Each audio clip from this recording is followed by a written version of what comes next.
Welcome to my kitchen.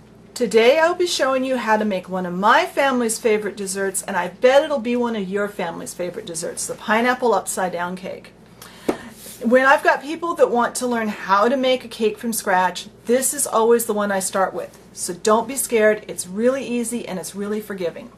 Before you got here, I drained a can, it's one of those big cans, I think it's a 20-ounce can of sliced pineapple, and I've reserved the juice.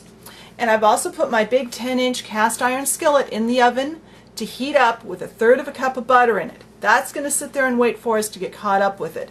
The oven is preheating to 350 degrees, so the pan and the oven will be ready for us when we're done, when we're ready for them. In this bowl I have 2 eggs. We're going to beat these. We need to beat them until they're really thick and lemon colored. So use your hand mixer. And this is going to take about 5 minutes. So I'm going to turn the camera off and I'll be back in about 5 minutes. Alright, I've been mixing this for 5 minutes. As you can see, it's a lot lighter in color and there's more volume to it. So next we need to gradually beat in 2/3 cup of sugar. So pour it in slowly. We don't want to lose the volume in those eggs that we've already beat up.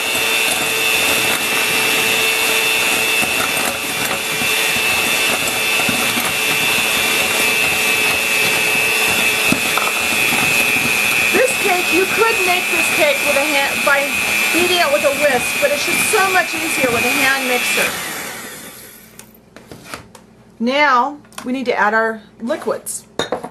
I have 6 tablespoons of the juice from the can of pineapple, and I've got vanilla. I'm going to add a teaspoon of vanilla to this pineapple juice. There. And we'll add that into our batter.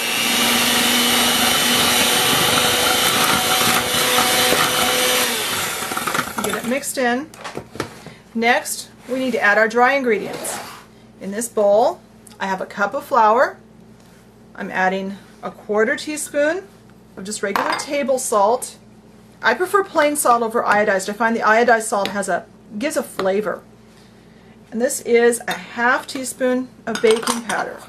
Baking powder is our leavener. That's what's going to make our cake rise up. That and the air we put in the egg yolks. Now we stir this together to mix it. And we put it in. And we mix it together.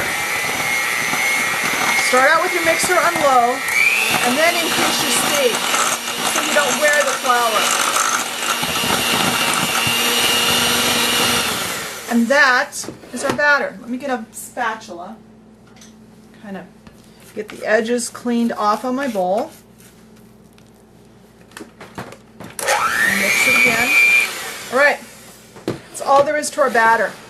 Let me retrieve our skillet from the oven, and we can get that working. Alright, here's our skillet. And this is like I said earlier, this is my favorite 10-inch cast iron skillet. This is my favorite pan to make pineapple upside down cake in. It's wonderful, and it holds the heat. It's perfect. This is a 1/2 cup of brown sugar. I'm just going to carefully add that. And I'll use a spatula to just kind of mush it down. Remember, the skillet is hot. And you want to kind of spread this over the bottom. Our butter has started to brown a little. It's going to mix with this brown sugar and make just a delicious caramely topping for our pineapple upside down cake. Now we need to arrange our pineapple slices. And I like to start by going with 3 in a row.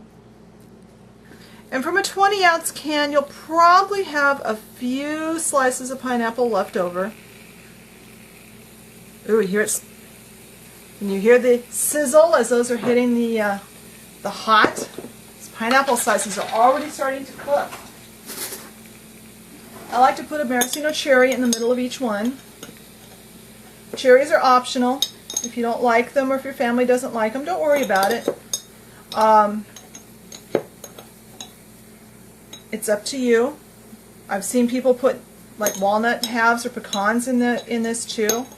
Whatever you like on your pineapple upside down cake. Now we're going to carefully put our batter in, and we should hear it sizzle just a little bit. Just kind of pour it around so it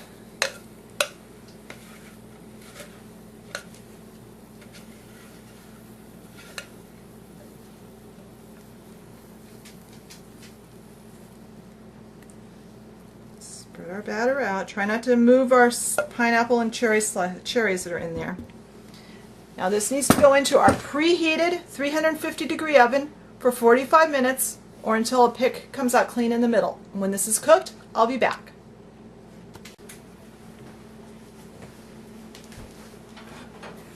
All right, 45 minutes have passed and our cake looks done. I said you need to test it. That means you put something, you can use a toothpick. I like to use an ice pick because I can just clean this off and reuse it. And it comes out clean. That means everything's cooked all the way through. Now, for the fun part, we need to tip this out and put it on our serving plate. I have a serving platter that's bigger than my pan. I'll put that upside down. Get a good grip. Remember, this is really, really hot.